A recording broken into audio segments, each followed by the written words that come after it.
Assalamualaikum warahmatullahi wabarakatuh. Salam Merdeka Belajar.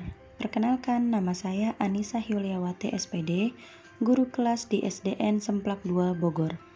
Pada kesempatan kali ini, saya akan melaksanakan aksi nyata topik yang pertama, yaitu Merdeka Belajar. Tujuan dari pelatihan ini untuk meningkatkan 1. Pemahaman gagasan dan prinsip pendidikan berdasarkan pemikiran Ki Hajar Dewantara. 2. Pemahaman untuk memfasilitasi murid agar tumbuh sesuai dengan kodratnya. 3. Penerapan pembelajaran yang memerdekakan murid. Adapun cara untuk membuka pelatihan ini, Bapak Ibu guru dapat menggunakan platform Merdeka Mengajar, baik dari HP maupun dari komputer atau laptop. Kemudian ini dicontohkan kita menggunakan laptop. Ketika sudah terbuka akan muncul beranda seperti ini. Di dalamnya ada asesmen murid, perangkat pembelajaran, pengembangan diri seperti pelatihan mandiri, komunitas, kemudian ada video inspirasi dan bukti karya. Bapak Ibu guru bisa mengklik pelatihan mandiri, nanti akan terbuka 3 tab di atas. Kita klik topik, lalu di sini muncul beberapa pelatihan seperti kurikulum merdeka, perencanaan, asesmen, proyek penguatan profil pelajar Pancasila, penyesuaian pembelajaran, profil pelajar Pancasila, kemudian perencanaan untuk perbaikan satuan pendidikan, lalu refleksi diri dan disiplin positif. Ada juga tentang semangat guru 2, lalu asesmen awal pembelajaran literasi, pembelajaran terdiferensiasi, kemudian pembelajaran terdiferensiasi dengan membaca bersama. Kemudian kita pilih pelatihan yang pertama, yaitu Merdeka Belajar. Nanti akan muncul beberapa modul. Untuk topik pertama terdiri dari 5 modul, yaitu mengenali dan memahami diri sebagai pendidik, mendidik dan mengajar, mendampingi murid dengan utuh dan menyeluruh, mendidik dan melatih kecerdasan budi pekerti, mendidik yang mengantarkan keselamatan dan kebahagiaan. Kemudian nanti akan ada aksi nyata. Jika sudah centang hijau, artinya Bapak dan Ibu guru sudah menyelesaikan latihan atau materi tersebut. Jika kita buka satu persatu modul, di dalamnya ada video dan latihan pemahaman serta refleksi dari masing-masing materi.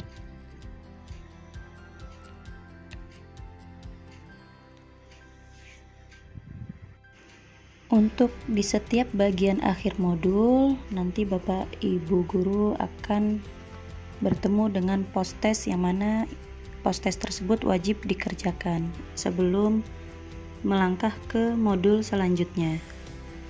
Setelah Bapak Ibu guru menyelesaikan 5 modul tersebut pada topik pertama, maka Bapak dan Ibu guru akan berada pada tahap aksi nyata Merdeka Belajar.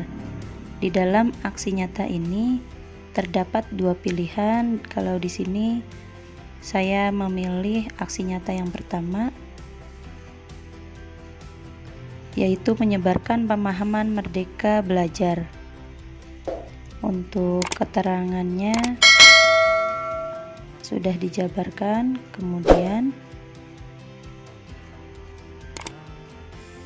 ini harus dilaksanakan ya Bapak Ibu untuk melaju ke tahap selanjutnya atau untuk mendapatkan sertifikatnya.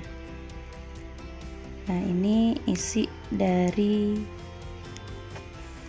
materi di topik pertama, Merdeka Belajar. Yang pertama, mengenali dan memahami diri sebagai pendidik. Kedua, mendidik dan mengajar. Lalu mendampingi murid dengan utuh dan menyeluruh, mendidik dan melatih kecerdasan budi pekerti. Kemudian yang terakhir, pendidikan yang mengantarkan keselamatan dan kebahagiaan. Pada bagian pertama yaitu mengenali dan memahami diri sebagai pendidik. Poin pertama, mengenali diri dan perannya sebagai pendidik. Mengenali diri dan perannya sebagai pendidik. Sebagai pendidik tentu kita sudah seharusnya mengenali karakteristik dan kebutuhan murid-murid kita.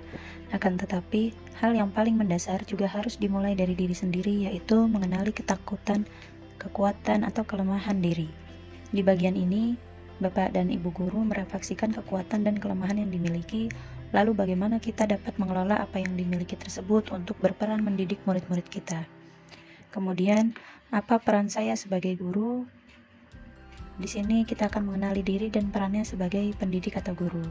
Tidak dipungkiri bahwa peran guru amatlah penting bagi perkembangan murid. Kali ini kita akan merefleksikan terkait peran sebagai guru selama ini. Yang terakhir, ingin menjadi guru yang seperti apa? Nah, murid seringkali terinspirasi dari ibu dan bapak gurunya. Tentu saja sebagai guru kita ingin memberikan pengaruh-pengaruh yang baik di masa depan untuk murid. Untuk itu, kita akan memproyeksikan menjadi guru yang seperti apa di masa depan. Lalu, selanjutnya ada mendidik dan mengajar. Poinnya mendidik menyeluruh, mendidik atau pendidikan selama 1 abad, kemudian menjadi manusia secara utuh. Mendidik menyeluruh dan pendidikan selama 1 abad. Kita percaya bahwa sekolah dan pendidikan merupakan bekal untuk murid kita mengisi masa depan. Pada modul ini, kita akan melakukan refleksi mengenai praktik mengajar kita, apakah sudah cukup menyiapkan murid di masa depan. Kemudian poin menjadi manusia secara utuh, itu manusia memiliki 2 kebutuhan dasar, yaitu kebutuhan lahir dan batin. Karena pendidikan seyogyanya dapat memenuhi kebutuhan tersebut, pada materi ini guru akan diajak untuk refleksi bagaimana peran guru dalam memenuhi kebutuhan lahir dan batin murid mencapai selamat dan bahagia. Apakah cara mendidik dan mengajar kita sudah memenuhi kebutuhan murid? Materi selanjutnya terkait mendampingi murid dengan utuh dan menyeluruh, yang terbagi menjadi 2 fokus, yaitu kodrat murid dan trikon, di mana kodrat murid terbagi lagi menjadi 3 poin, yaitu kodrat keadaan, kodrat alam, kodrat zaman. Untuk kodrat keadaan, pendidikan bergerak dinamis menyesuaikan keadaan yang terus bergerak begitu cepat. Sebagai guru, perlu mengantisipasi dan membaca arah perubahan tersebut. Di materi ini, nanti kita akan belajar bersama bagaimana pendidikan yang sesuai dengan kodrat keadaan itu. Apakah cara mengajar kita sesuai dengan keadaan saat ini? Lalu untuk kodrat alam, setiap murid dilahirkan dengan kodrat alam yang berbeda-beda. Ada yang tinggal di perkotaan, pedesaan, pantai, gunung, dan lain-lain. Nah, kita sebagai guru perlu memahami kodrat alam masing-masing murid dan bagaimana memberikan pengalaman belajar sesuai di mana murid tinggal.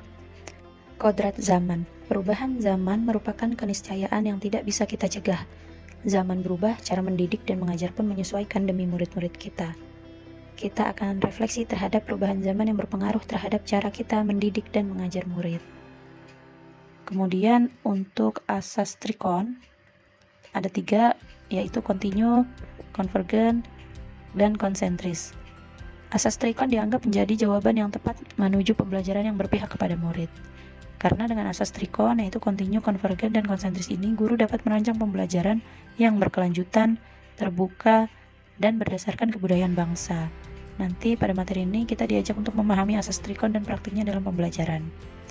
Lalu modul yang keempat yaitu mendidik dan melatih kecerdasan budi pekerti. Ada budi pekerti dan teori konvergensi dan pengaruh pendidikan. Untuk budi pekerti sendiri itu kecerdasan berpikir murid harus dapat mengembangkan budi pekerti atau watak murid yang tidak hanya dibentuk di sekolah tapi ada dalam keluarga dan lingkungannya. Nah, di sini kita sebagai guru perlu memahami bagaimana watak atau budi pekerti diasah dan dilatihkan ke murid. Kemudian untuk teori konvergensi dan pengaruh pendidikan, Ki Hajar Dewantara tidak serta-merta menggunakan teori-teori barat dalam pendidikan nasional. Beliau nih dengan cermat mengidentifikasi teori-teori yang sesuai dengan kepribadian bangsa. Nanti kita akan diajak untuk merefleksikan, berpikir bagaimana Ki Hajar Dewantara ini menggunakan teori konvergensi dan pengaruhnya terhadap sistem pendidikan nasional. Lalu modul yang terakhir terkait pendidikan yang mengantarkan keselamatan dan kebahagiaan. Pendidikan sejatinya dapat mengantarkan murid untuk keselamatan dan kebahagiaan. Bagaimana guru tidak hanya mengajarkan materi pelajaran, tapi juga mendorong murid untuk menemukan pemahaman bermakna yang relevan dengan kehidupannya. Lalu ada sistem Among, bukan sekadar metode membimbing dan mendampingi murid belajar. Lebih dari itu ya Bapak Ibu Guru, karena kita diharapkan memiliki mindset Among terlebih dahulu sebelum mempraktikkan metodenya. Kita perlu menginternalisasikan sistema Among dalam diri sebagai pendidik dan dapat meneruskannya dalam menuntun murid.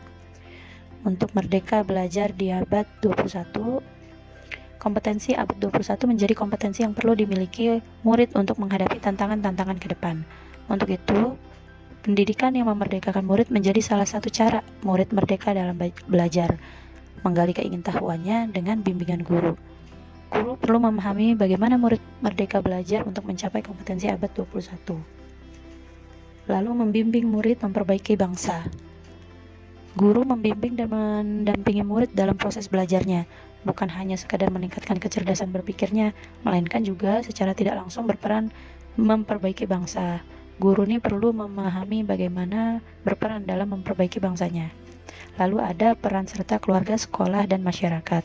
Kita sepakat bahwa pendidikan bukan hanya tanggung jawab guru di sekolah, perlu kerjasama dan kolaborasi antara keluarga, sekolah, dan masyarakat dalam mewujudkan lingkungan pembelajaran yang optimal bagi murid.